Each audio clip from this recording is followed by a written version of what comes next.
And welcome back to the ROI channel, the channel that's obsessed with the art and science of return on investment. And we have a lot to talk about today, guys. Going to be going over a very interesting opportunity in Sandridge Energy. I'll be doing a stock analysis. For those of you new to the channel, I'm a popular investor on eToro, and I manage a different portfolio outside of that. For once, we're not talking about the eToro portfolio. We're going to be talking about Sandridge, which is not available as far as I can tell on eToro. Going to dig in, give my thoughts around mainly the gas market at the moment. As you all know, I'm very, very keen in terms of energy as a sector in which to invest. And so I'm going to talk about Sandridge today and how much torque it has to natural gas upside. And I do believe that we may be about to witness a real convergence between US gas prices and that of the rest of the world, which could be quite exciting but scary at the same time. Disclaimer, guys, I'm not a financial advisor. I don't know you from a bar of soap. Okay, so please make sure that you understand everything that is on this channel or anywhere else where you might hear me speaking about these types of things. It's purely my opinion. It's not to be confused as investment advice. I'm just a guy that loves investing and likes talking about it. It's my opinion, not advice. It might be right, it might be wrong, but even if I am right, doesn't make it right for you. Okay, so please make sure you take that on board and take responsibility for your own decisions. Having said that, let's get into it. So here we're looking at the macro and the meso. So natural gas prices worldwide, you can see at the top there, that's the Dutch TTF front month contract. As you can see, it's just gone through the roof, basically, since we've had lots of different things going on in the background for years, such as a lot of Europe trying to detach itself from natural gas power and becoming completely reliant on Russian gas. And obviously everything that has occurred post February 24 this year with the Russians invading the Ukraine, we've seen gas prices go through the roof. You'll notice, however, a slight disconnect here. This bottom line is the Henry Hub current month in front futures for gas, and you'll see while they have certainly increased quite a lot this year, it's nothing compared to what the rest of the world have to pay the poor buggers.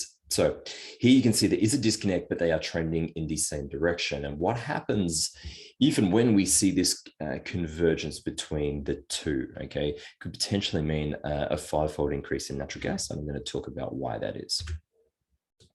So I'm a huge fan of the research done by Go Rosen. I'm going to pluck a few things out of that that I believe are important from their Q1 report that they put out. I go through these and I really love reading them. So Asian and European natural gas prices today stand at $30, okay, per MCF versus $7.50 in the United States. We believe prices are about to surge and converge with international prices within the next 6 months. So that would be by the end of 2022. The convergence of US and natural gas prices will come out of nowhere and take all investors by surprise. Biden's promised 5 billion cubic feet to Europe by 2030. This is the idea of making them less reliant on the Russians. 50 million cubic feet is $50 per MCF, is equal to roughly $300 a barrel oil equivalent. Okay, so that gives you an indication as to how expensive energy prices are as a whole over in Europe, and particularly how expensive gas prices are. Recently, I've added this in here myself. Recently, since the report came out, we had the Freeport export facility in the US had an incident of some sort, and that will mean that that's likely to be out of action for at least a quarter, if not the rest of the year. They're trying to get things up and running, but it'll be at least 90 days, if not several months. So what has happened is, as you saw in the chart before, you saw Henry Hub or the US price is starting to rise, and then they've taken a recent dip. And that's because instead of about, I believe, 2 billion cubic feet worth of export of gas being exported out of the US, since the facility is no longer up and running, or it's been repaired since the incident, that has freed up about 2 billion cubic feet of supply into the US. So that's been able to reduce the local cost of gas in the US. The question I have is there an arbitrage opportunity with this 5x convergence? So British thermal unit contained in a barrel of oil today costs you about $18. That same BTU contained in a US MCF of gas now costs you $5.50 and a 70% discount to the BTUs contained in a barrel of oil. Now, compare this with Europe and Asia, who are at the moment paying almost $35 for that same BTU, 100% premium to those contained in a barrel of oil. In our 35 years of investing in global energy markets, we have never seen such a wide dispersion on how BTUs are priced between various energy sources. Okay, very, very interesting stuff. So here, Sandridge price action, okay, taken over the last 5 years. As you can see, they hit the depths at the bottom here in COVID, and you could pick them up for a little bit over $1. And as you can see, they just went on an absolute mission. I mean, you would have, if you could perfectly timed your entry and your exits, you could have had 30 times return on investment in a little less than 18 months, which is just obscene. We've seen the price retrace on the back of the Freeport incident. I believe the gas prices have come down. It's highly leveraged to the gas price. We're going to talk about why that is. We're coming down here to, I believe, the 50-day moving average, and I have short I own some straight equity, not a lot. I've shorted some puts at about 12.50, just above that 100 and 200-day moving average. And from a technical perspective, I think that the Freeport incident has delayed this conversion that Go Rosen have expected by a couple of months, maybe a couple of quarters. We'll see, but I do not think it's a permanent solution to the lack of gas supply, both with shale in the US starting to reduce and with the crazy stuff that's going on in Europe at the moment. Here's a good look at the torque this thing has to natural gas prices. So you can see nat gas up 65% over the period, and you're getting almost a 3x leverage from Sandridge's performance. Just remember, leverage works both ways. But I believe with the clean balance sheet, Sandridge has a hell of a lot to offer. I'm going to go over the fundamental valuations shortly. So Sandridge now trades on the New York Stock Exchange, which is awesome because it gives me an options market with which to work. It's a tiny thing, guys. I think they've put out about 18,000 barrels of oil equivalent a day. Okay, she's a little fella, but this is where investors, if you're a small family office or if you're an individual, you can potentially use your advantage of being nimble and being able to enter these particular plays where a lot of institutional investors can't. Small oil and gas play in Midwest USA, based in Oklahoma, large cash balance, no debt. So at the moment, it's somewhere between maybe 3 to possibly by the end of their reporting, they'll have maybe $5 worth of cash per share, okay, of net cash. So you're getting quite a large discount then on the enterprise value. It's unhedged, which is great when you're coming into a bull market for commodities.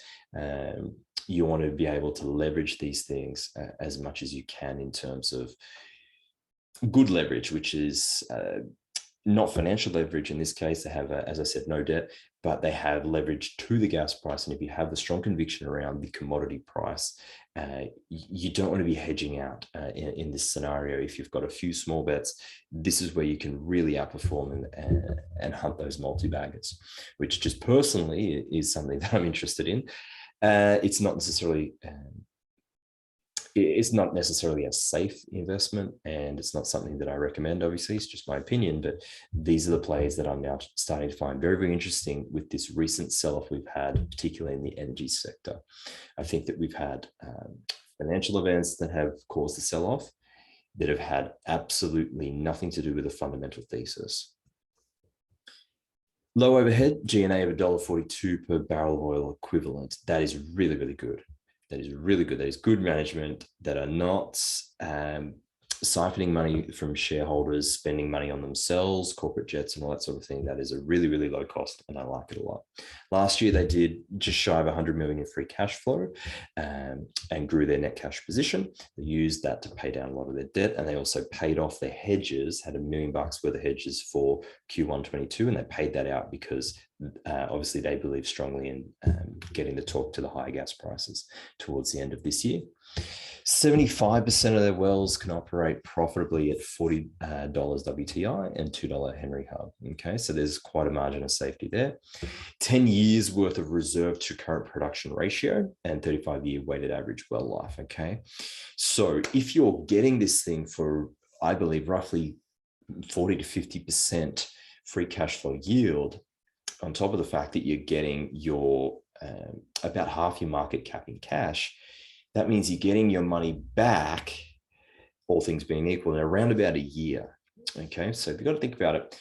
Let's say it's 2 years, just for argument's sake. Fine. So again, we're seeing these opportunities come up, particularly in the energy sector, where you're paying for 2 years worth of reserves, and you're getting the back half. You're getting that 8 years for free. Okay, it's absurd in my opinion. This is the big one that I want to be in to ride this out over the next 5 to 10 years. Interesting little kicker, 1.7 billion of net operating losses. Okay, so they've made losses in the past, and the entity structure is such that they can keep those losses on their books and carry them forward into next year or into the future years. And so their profits will be offset by these paper losses. And so that will dramatically reduce their taxes. And this is going to really improve their EBITDA to free cash flow ratio, which is already very, very good. And this is one of the reasons why. What you've got to understand is that I'm in the position now because I own the stock. I came in after all these losses. So they had all these write-downs, all these losses. The previous shareholders have worn that.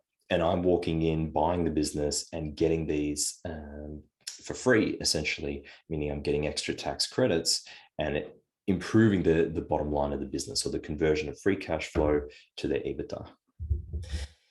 It gets better. Existing infrastructure of over 1,000 miles worth of pipes and 1,000 miles of electrical power lines. Okay, so this is really important because when we're looking at this commodity bull cycle, one of the key tenets of that thesis is going to be inflationary pressures push up the price of commodities. However, if you're a commodity producer, that's also likely to push up your costs of production. Listening to a lot of Cuppy and Josh Young, they're talking about, at the moment, you're finding it difficult for people even to get the pipelines. Okay, it's not a matter of how much you can pay to get it. You just can't get the stuff. I mean, we've screwed up the supply chain so badly as a globe that these things are going to take probably at least a decade to play out. So with Sandridge having already invested in this infrastructure, the obvious thing is A, they already own it, and it's there for them to use, but B, they've paid it at much cheaper prices in the past. So if you were to build that out today, what would that be worth, given that steel and labor costs are going through the roof due to inflation today? Don't know, but I know that it's a positive, and it's not necessarily on the balance sheet, but it's something to keep in mind. Okay, I've moved my mug out of the way.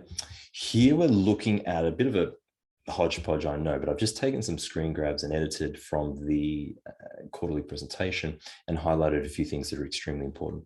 So EBITDA to free cash flow conversion percentage of nearly 90%. That's very, very good. That's unheard of, in fact, for a capital intensive business.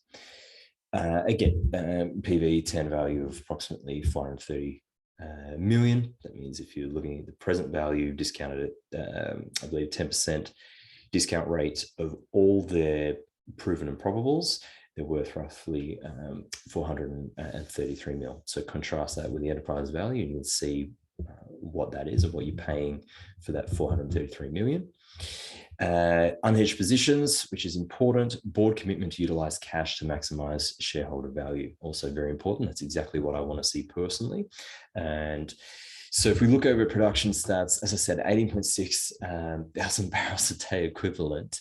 and 47% of that is liquids. So they have a lot of torque to gas, okay?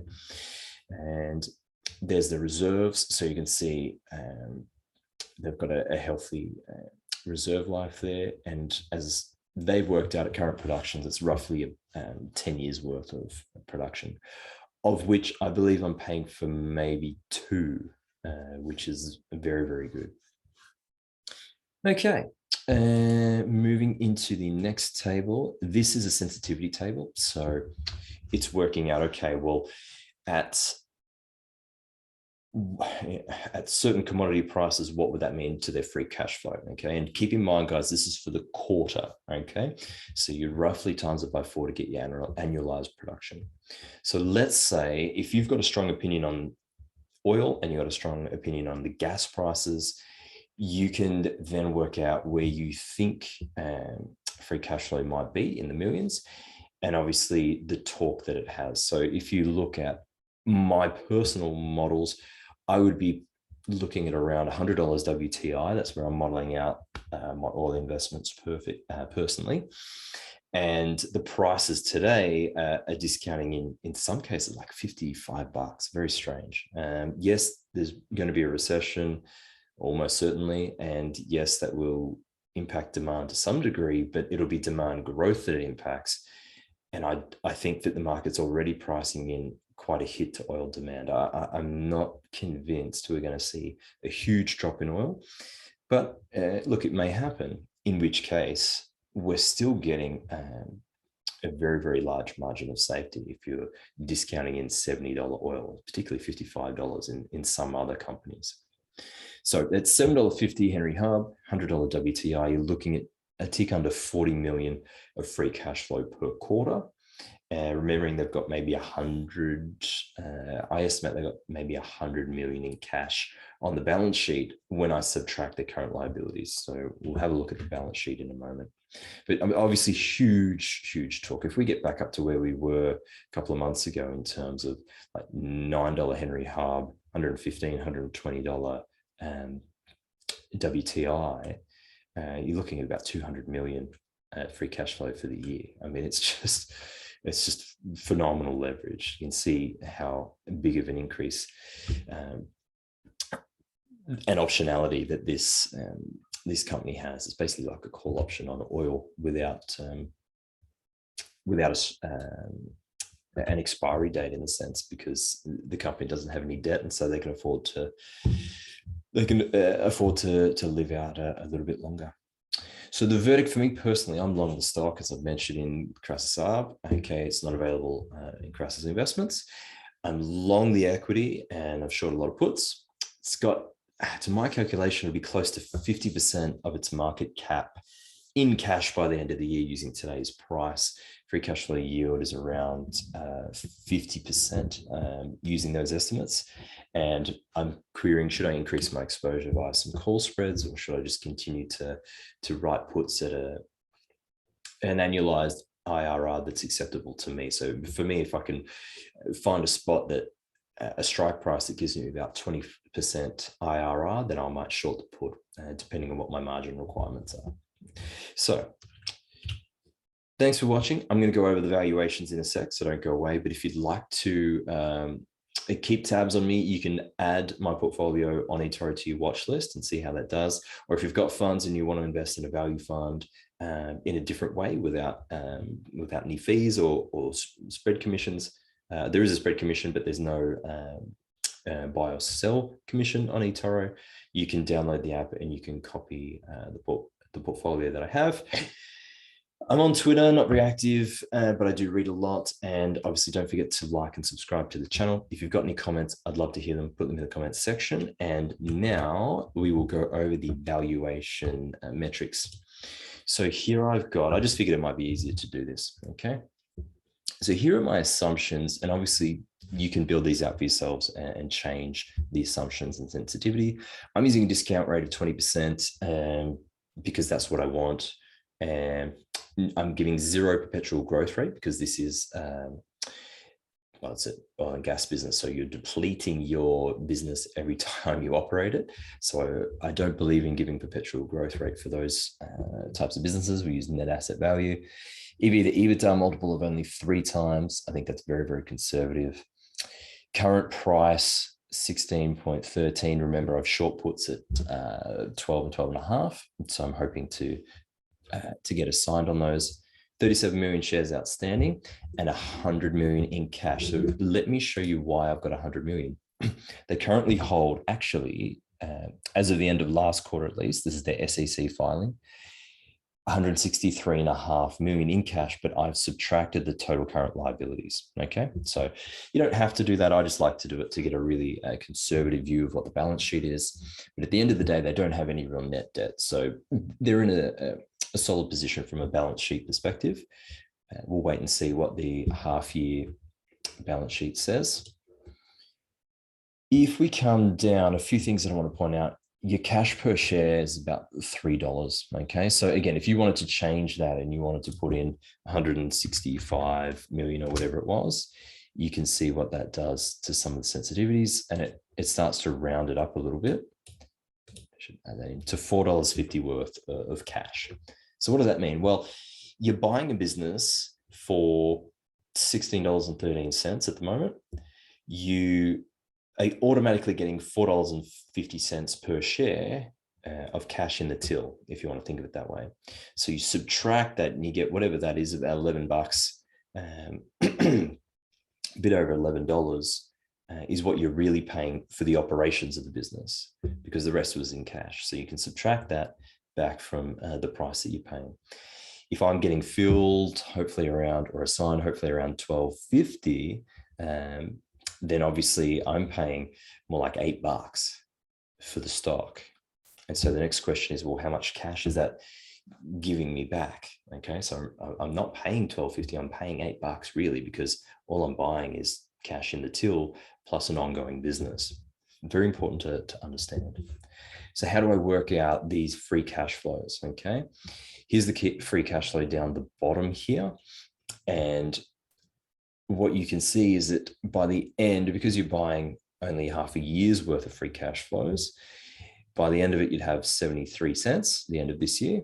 And then you'd already have your $3 to maybe $4 worth of cash, depending on what that situation is like. And so you'd have $3.70 worth of value back at the end of this year. And then you have a full year next year. And these are my calculations as to what the free cash flow for the total business, and then broken down to a per share basis would be. I have not given any credit for buybacks, so I'm assuming the shares outstanding remain the same.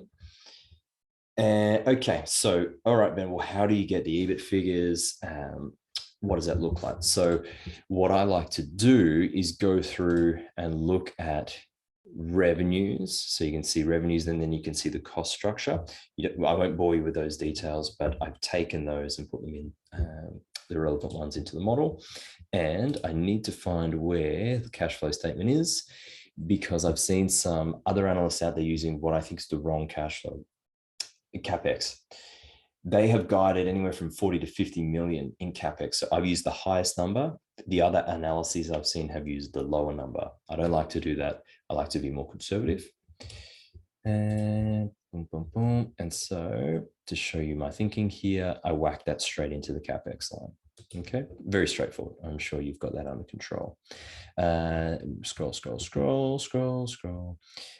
Property, plant, and equipment. Okay, they sold off some assets. So the cash flow statement will tell you the cash from operation and the cash from financing activities. So you can work out, are they making money from their core business, or are they just flogging off assets and freeing up cash? And okay, this is all good stuff. You can look at that in your own time. Revenues as to what their percentages are. So are they more sensitive to natural gas, to oil? As you can see, nat gas and natural gas liquids actually outpace their oil revenues for this particular company. Okay. Earnings, I'm trying to get to the production, guys. So these are the prices for which they received. Okay, so when you're going to build out a model, what price are you going to use? This is what they received in last quarter, quarter before that, so on and so forth. Okay, and here we go, production, the all important one. So management will give guidance over in the guidance section, so you can use that, or you can extrapolate that out. Okay, extrapolating is a little dangerous because there might be something that happened in the quarter that is not going to be typical for the rest of the year. However, you can have a look at that. You can have a look at the prices that they received down the bottom, and then you can work out, okay, roughly, you might even round it to 18,000 barrels of oil equivalent a day. So you can do that and then times it by whatever oil equivalent barrel price you think they'll get. Or you can go through and do the whole thing and go oil production times by the price, natural gas liquids and natural gas. Okay, I'm sure you'll figure that out. This is what I like to do. So this is the first quarter. This is what they did, okay, using those prices. And what I've done is extrapolate, okay, that's what they have done. What do I think the prices are likely to be achieved? And put that in down the bottom here, okay? So if you're getting this type of production, okay, they've given that, that guidance, and you've got this barrel of oil equivalent price, here are your revenues, using their standard margins for EBIT, that's what you get, and using that free cash flow at, I believe I used a 90%, yeah, 90% free cash flow to EBIT margin, which should be achievable considering the EBITDA margin was about that. Here's an estimate for free cash flows. And obviously you can change that. This is just what I like to do. So if we look at about 170 EBIT and we add back their DNA, remember no taxes to worry about because we've got the carry forwards. Change in net working capital you can work out from the balance sheet. Won't bore you with that one. Then you get your unlevered free cash as a total. And the dates here modified it because you're not getting the whole year's worth of free cash flow. You're getting, if you bought it today at 10th of July, excuse me, then you're getting less than 6 months. So you need to account for that. And then you model that out. I have increased CapEx at 10% a year, okay? And I've kept EBIT flat for fluctuations, okay? These are just what I've used. That suggests a fair value today, if I want to get 20% IRR, up to $26.49. So your price upside on that might be 64%. Okay, your internal rate of return is a 50%, buying it at today's prices. So obviously that for me is very attractive. It's not without risk, nothing ever is. You can then start to look at the multiples. So 3 times, considering that they've got 10 years worth of reserves, is that fair? You might think no, you might move 4 or 5 times multiple, whatever. You put a 4 in, you'll get a change. I like to err on the side of caution. Okay, so there's a model. I think 26 to 30 bucks is certainly not an unreasonable price target.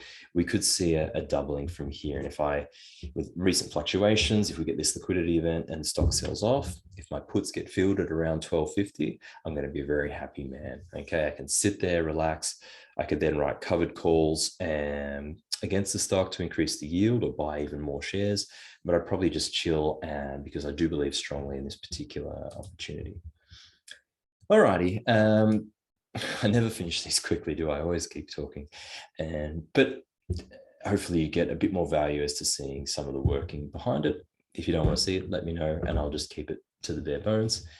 Here's what I like about management. So look at 2016 versus 2021. They're running a much leaner organization, and the percentage of which, that orange percentage, is the workers in the field. So the worker bee is actually doing the productivity, and then you've got management in blue. Okay, so they're not top heavy at all, which I really, really like. G&A, you can see they've been able to get that down to $1.42 barrel equivalent, which is very, very good. Okay, you don't want to see management taking up most of the expenses. Okay, alrighty, free cash flow as a percentage of EBITDA, obviously that's through the roof. Is that realistic to continue? Probably not. It'll probably come down a little bit, but it's again testament to how lean they've structured their particular company. Net leverage to peers, obviously they've got no debt, okay, and a lot of their peers are still paying down their debt. Here's where you get your guidance, okay, if you wanted to look at it from that perspective. And then you can build out a model. CapEx, this is what I was talking about before. So a lot of people are using this $40 million figure that I've seen. I'm not, I'm using the $50 million, okay. Operating expenses are very good because of their existing infrastructure. And this price differential is what they actually sell for based off the spot price, okay. So they're getting a good, they're getting fairly close to spot price here in their oil, and then everything else is priced off that. Okay. Natural gas as a percentage of Henry Hub. I've used Henry Hub. I think they're going to get a lot closer to Henry Hub. I certainly hope so. Otherwise, instead of, if Henry Hub's at, $10, then they would only be receiving actually $7 per MCF of their natural gas. I think that's all I really wanted to talk about here. So I hope you enjoyed that, guys. Hope it didn't take too long. Hope I added a lot of value. Please leave your comments and questions in the comments section, and I look forward to hearing from you again shortly.